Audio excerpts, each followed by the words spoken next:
What's going on? Good, good. All right. Happy to hear it. Should be good there. Let's just go up. Yeah. Yep. Testing 1, 2. All right. Testing 1, 2. You can actually kick that up a little bit. Check, check, check, check, check, check, check. It's a good check. All right, solid checks. We're feeling Solid good. checks. Feeling good about these checks.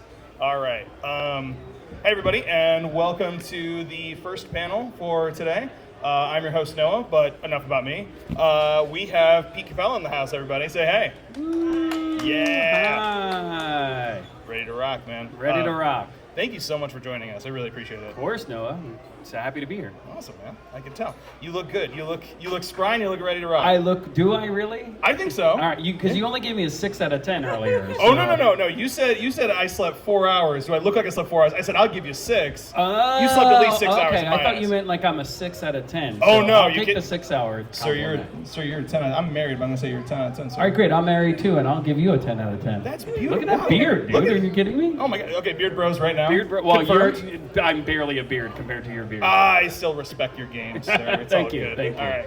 Well, hey, man, once again, thank you so much for coming. We're going to take some questions from the audience, and we also have some submitted stuff, too. Oh, great. Awesome. So we're going to go through some cool ideas here. Cool.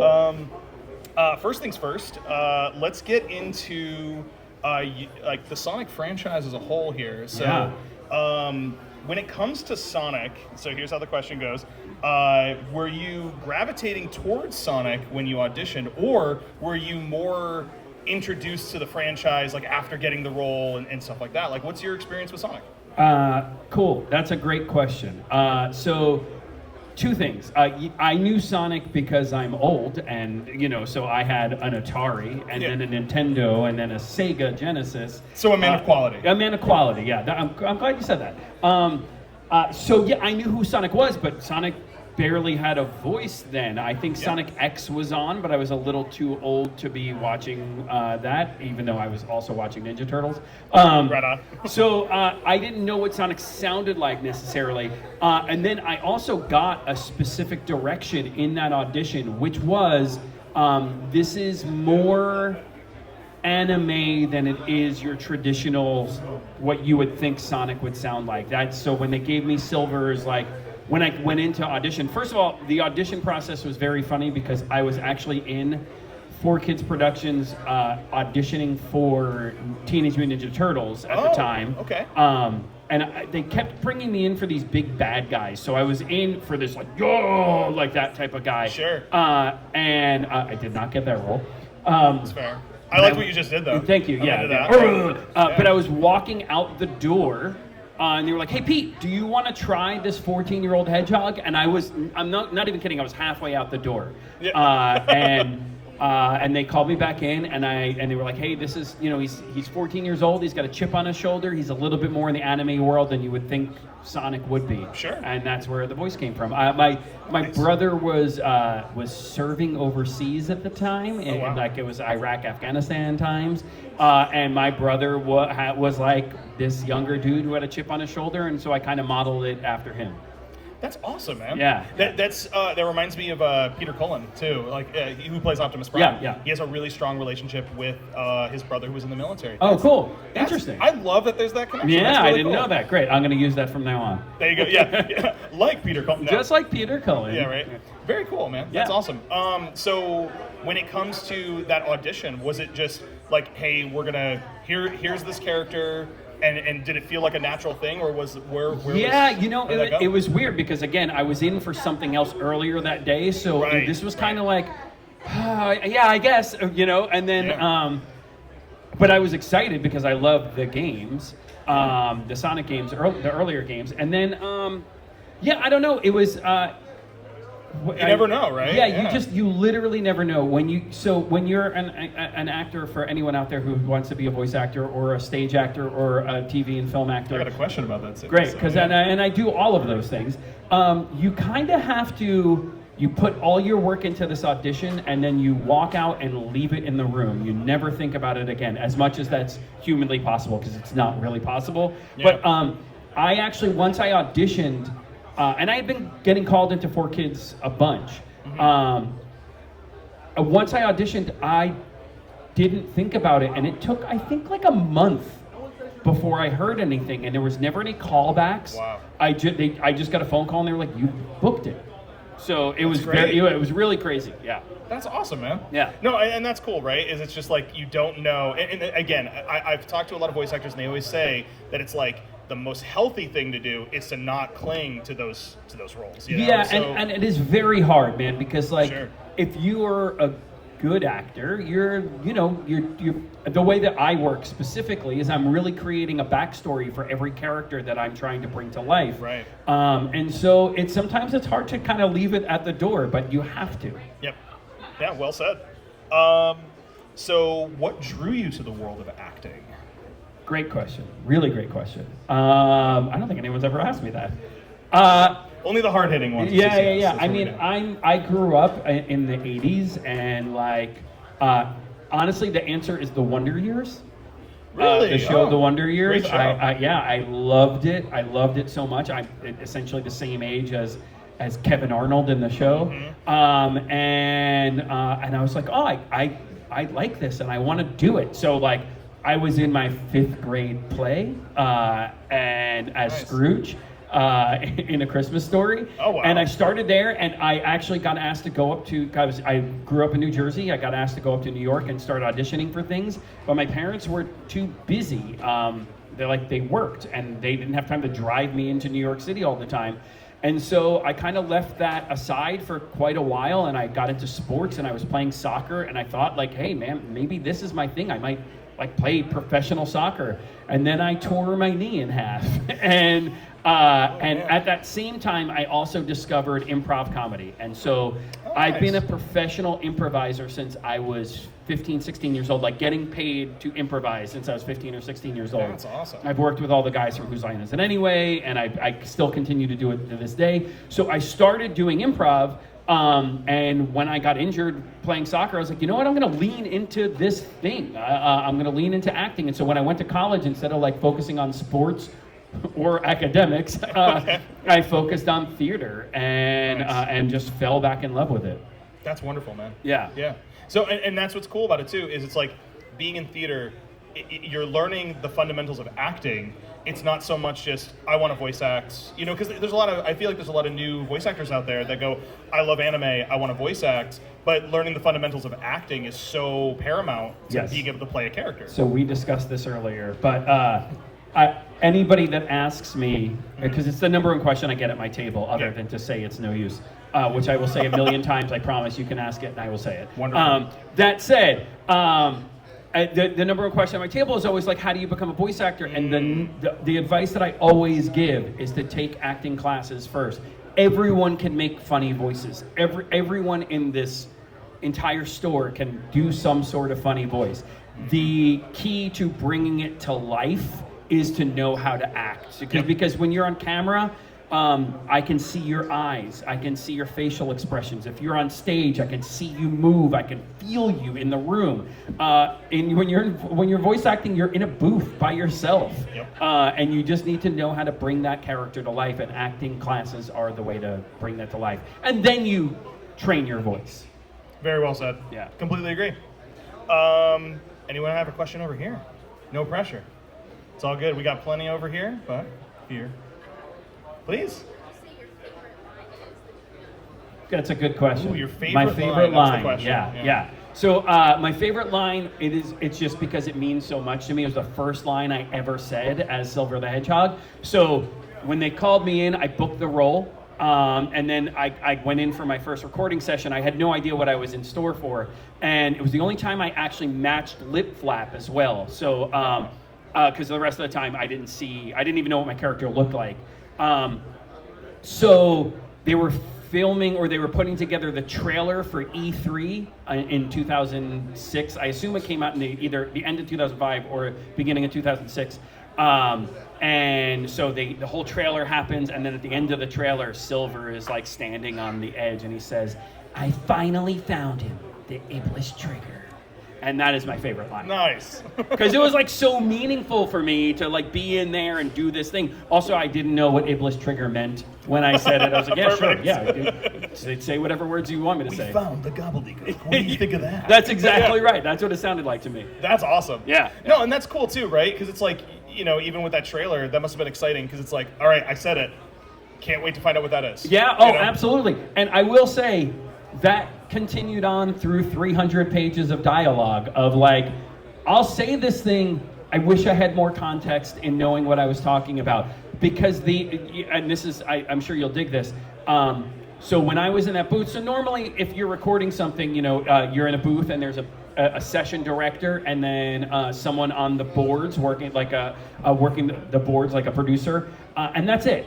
But in this specific session, it was myself and the person on the boards, and then a director, and then a translator, and then 4 people from Sega Japan who didn't speak any English.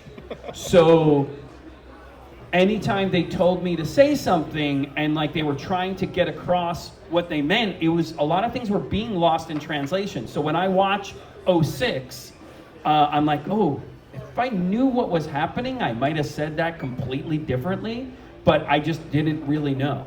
Oh, that's fair. Yeah. I mean, there's even stories with those early Sonic games where the voice actor who was playing Knuckles, he was just told to say, oh no.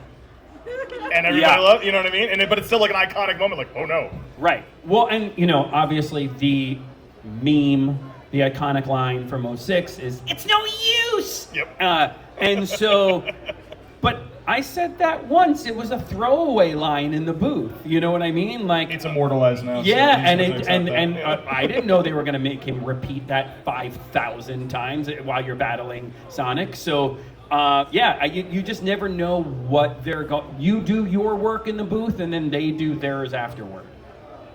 Makes sense. Absolutely. Yeah. No, that was a great question. So, speaking of Silver, he had a lot to do with the plot of 06. Yeah. Very integral to it. So, so let's see how they worded this. Well, we kind of went over that a little bit. Yeah, what was your initial understanding of the part going into it, and then later on, did it as it unfolded? You kind of but that's I knew that he came from a dystopian future. Mm-hmm. I knew he traveled back in time to kill Sonic because he thought he was the reason for that future. He wound up being duped and then teams up with Sonic. I will say that the first time I saw Super Silver and the end, like what happens at the end of that game, was December of last year. Wow. Like I did the line. The game is hard. Yes. And so you don't get to see the game while they're doing the game. You do the lines, and then they're also building the game at the same time. Sure. So, I couldn't beat the game, or didn't have time to beat the game. Sure. So, the only time I finally saw the entire run through is I was at an in-store appearance, and they were playing it on the TV, and I was like, oh, that's what happens. I never saw it. Did you have a moment where you're like, oh my god, I'm cool? Like, yeah, absolutely. Especially when all 3 of them became the super versions of that, themselves. Yeah. I was like, oh, this is awesome. I wish I saw that. And I've seen a lot of I watched a lot of the Silver story on YouTube. As a matter of fact, when agents are asking hey, I need your voiceover reel, and I also need samples from the game, you can't rip something from a game, or you couldn't back in the day, and so I would have to go on YouTube and just rip it from the YouTube Silver story. But I never watched it all the way through, and it was really impressive. It was really cool. What's interesting too is the fan base for the game is still going strong. There are hacked ROMs of the game where you can just play it, where they clean up different elements of the level. Project 06. Project 06, yeah, absolutely. I played it. It's great. It's absolutely, they cleaned up all the glitches. Yep. And the cool thing about Project 06, if you don't know this, and if Project 06 guy ever sees this, kudos. They're watching really right great. now. Yeah, I hope so. Yep. Let them know. The cool thing about Project 06 is embedded in the original game were all the voice takes that were not used. Yeah. And I didn't know that. Yep. I didn't even know that could be a thing. And so he unembedded those things and used a lot of alternate takes, which I think is really, really cool. Yeah. Yeah, no, there's stuff that fans have never heard. Yeah, So, yeah. we're not sponsored by that, but go check it out. It's pretty Yeah, cool. you should. It's really great. You get to hear more Pete. That's great. right. And Jason and Lisa and Mike and all the cool kids. Absolutely. So, let's see. Let's go to this one.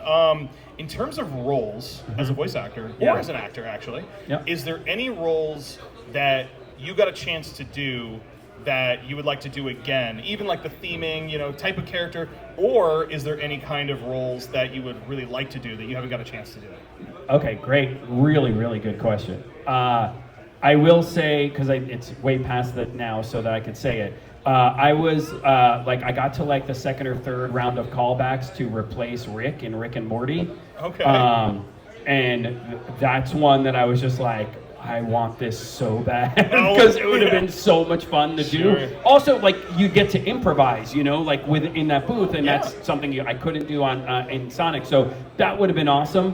That's not doing it over, but obviously I would love to reprise Silver anytime they want him to come back, especially if he wants to be if they want him in the movies. So Sega, I know you're watching too, obviously. Thank you. Bring me back. Okay, so Sega, you have that on the docket. You got it down. Cool. Thank you. Great. Perfect. And then the dream role is to play anything in an X-Men animated cartoon. Ooh, okay. I'm a huge comic book guy. That's awesome. I have a collection, and X-Men has always been my favorite. The reason why I knew that voice acting was a thing was because of X-Men the animated series. Nice. And within the last year, because of this amazing opportunity I've had to tour different conventions and stores, I've gotten to meet the showrunners from that show and some of the actors, and it's just been people come to my table and they're like, oh my god, this is so weird, I'm so awkward, and then I go to my favorite voice actors and I'm like, this is so weird, I don't want to say this, but you're the reason I'm doing this, and it's been so cool. No, but that's good, right? Because you still have an appreciation no matter what. And that's the thing too, right? I always try to tell people when everybody meets guests and stuff like that, there is no higher plane, there is no we're all just people. Yeah. And you're doing something amazing and you're very talented. Thank but you. Why can't you? You guys can do stuff like this too, Absolutely. There you go. Absolutely. Right on. We're dropping messages today. Yeah, absolutely, we are. Let's switch over to Yu-Gi-Oh for a second, actually. Okay. So there's a large range between a time-traveling hedgehog and a Yu-Gi-Oh duelist. So how was that experience? Was that so much different? It was. So the Yu-Gi-Oh thing is weird because for years I didn't even know if they used my stuff.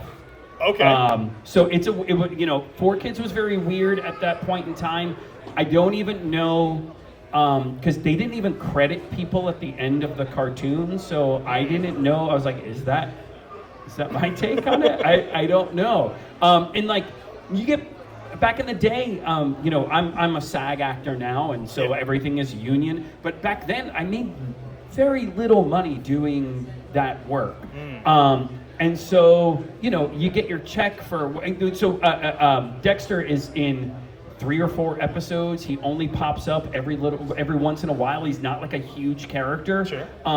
He very much sounds like Silver. And so I'm just like, is this me? Is this not me?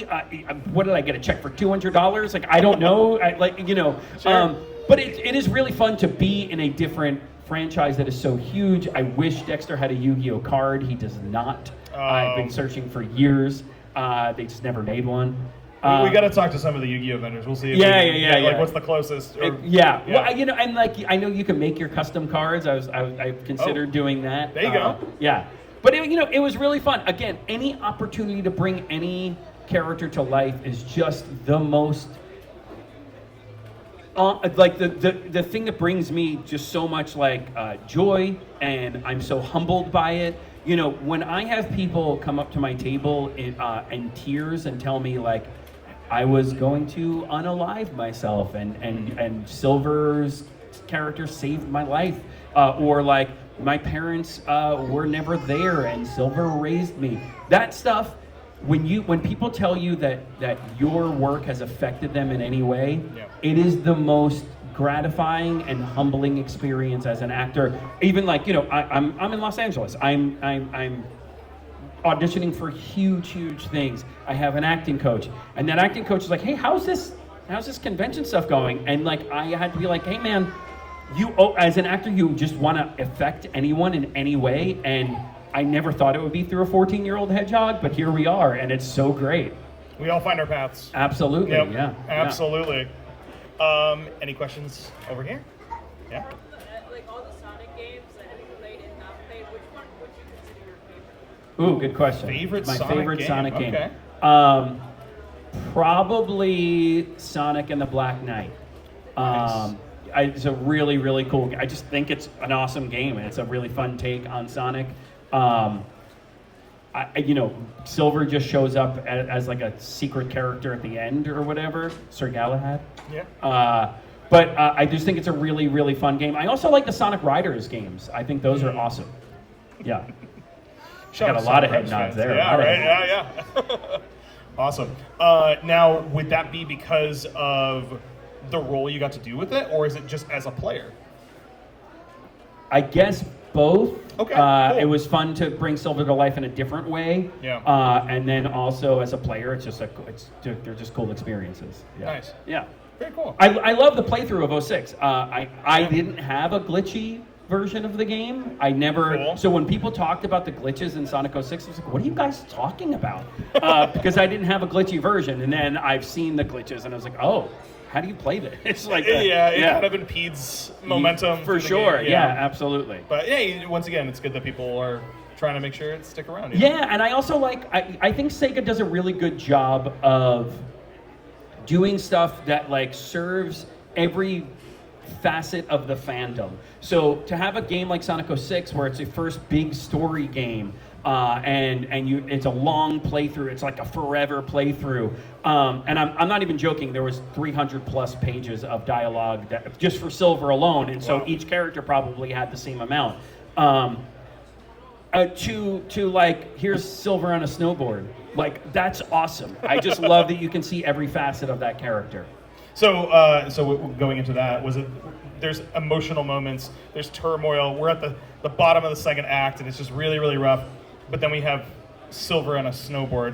What's your favorite out of those two? Like, where was the best? You know, I'm an actor. I like the turmoil. Yeah, there you go, right? Yeah, give me the but again, to answer a question that was like 3 questions ago. Oh, please. I did Silver when I was 27 years old, 28 years old, tops. And also didn't know what I was doing really. It was my first big role. Now, almost 20 years later, I would love to get to do 06 again and just dig into what really is going on in that character's life. There you go.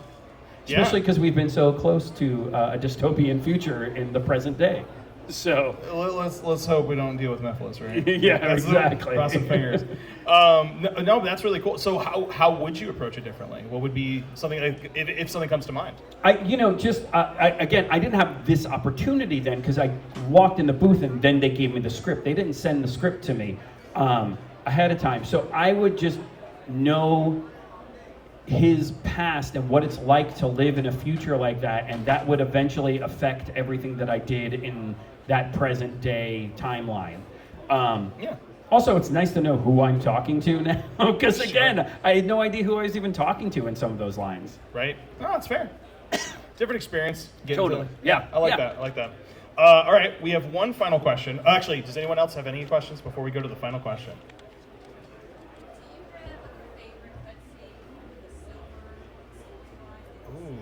Ooh, a favorite cutscene. That's a good question. Yeah. I think that first one where he's like introducing, like he's got the soliloquy, like a Shakespearean soliloquy in the beginning of just like telling you what's going on in the world that he lives in, where he's just like, these flames. Like, I think it's just really cool that they gave me a chance to do like a little monologue there, and then he, it cuts to him and Blaze with the flames. I think that's probably my favorite. And now that I know what Super Silver looks like, it comes in a close second. Nice. Awesome. Any other questions? No worries. All right, so got a hardball one for you. All right. Ready? Yep. Okay. So we were shouting out Sega before, so they better be listening to this one. Great. Blank check. You have one day. You own the IP of Sonic the Hedgehog, Sega. You can do whatever you want. Unlimited cash.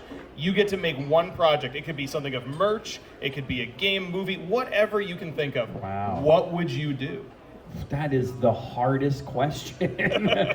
I would love to I would love to do a movie that is more 06 than the current. Like the current movies are like really fun and jokey and they're comedies, and that's great. Sure. I would love to see all of those characters in an actual dramatic world where like Sonic has a reason for the things he's doing. There are enemies that are like, I know that doesn't really, 06 is the only game that really exists in, I think. Sure. But I feel like the fandom wants that stuff. I mean, correct. You look at some of the comics. The comics are amazing. They're so cool, and the world that Archie and IDW both created, and all of those characters that I can't even. There's so many I can't even name them. I would love to just see, like, there's an MCU, which I love. Go see Deadpool and Wolverine. It's really great. That was so fun. It was really great. That was really good. But I would love to see that. I would love to see Sonic, that type of Sonic universe where they get to involve the other characters, where there's actual stakes. I think they kind of did that a little bit with the Knuckles stuff. Like he has more stakes than the other characters, but and maybe the third one, maybe we go. Yeah, even we'll see deeper into because that, we get a Shadow, and I guess it hasn't technically been confirmed, but it's confirmed that it's Keanu Reeves, and like I think he's gonna bring, if it is him, I think it's gonna bring a lot to that role. I don't know, nobody tells me anything. But yeah, I just think that'll bring a heaviness to it that might be really cool. Yeah, I mean that could be a nice progression, right? If 3 is a little bit darker, what if we get a 4th? What if we get that darker movie? Yeah, and like cool. I Silver's storyline specifically, because obviously I know that better than any of the other storylines. It really lends itself to. I mean, it's the Terminator. It's Dragon Ball Z. It's so many cool things that are like a parallel to it. That like I just think it would do really well if you brought an actual universe with some heaviness to the theaters. I completely agree. And the representative from Sega just nodded. Yeah, great. I saw them. Yeah. Perfect. Totally. Yep. Awesome. Pete, thank you so much for taking the time. Thank you, man. Really yeah, appreciate absolutely. it. My pleasure. Yeah. And everybody, thank you so much for joining us. We really appreciate it. And we have Peter going to be here for Rockin' with the Afternoon. So yeah, I'll be right back there where that big poster with my giant face on it is. Looks good. That's a 10 out of 10 poster. That is a 10 out of 10 face right there. Absolutely. Yeah. Well, Peter, thank you so much. Thank you, man. We'll talk to you guys soon. Thanks again.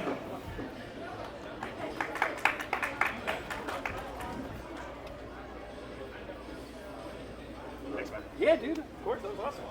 Good question.